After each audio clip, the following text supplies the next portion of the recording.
એક અદભુત પ્રસંગ બીજો બતાવ્યો રવિન્દ્રનાથ ટાગોરનો.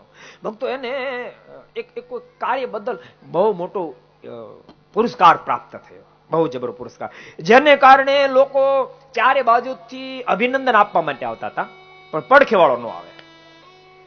રવિન્દ્રનાથના મનમાં એમ થવા માંડ્યું બધા મારા પુરસ્કારની બિરદાવવા માટે આપણા પાડોશીનો વાંધો જ માળો નથી આવતો.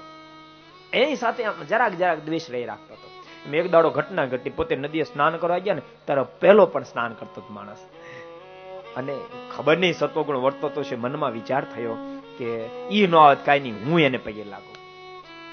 અને રવિન્દ્રનાથ ટાગોર એ માણસ નાતો તેની પાસે જઈ અને પગે લાગીને કીધું, ભાઈ રામ રામ, કેમ છો, તબિયત પાણી સારી છે?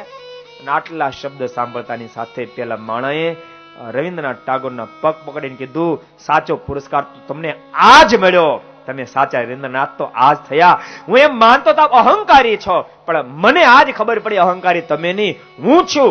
માટે આજ માફી માંગુ છું, અને આપના જેવા મહાપુરુષનો મેં અપરાધ કર્યો છે. ભક્તો ઝૂકો, બસ જીવનમાં ઝૂકો, ઝૂકતા શીખો, જીવનમાં સુખ થશે.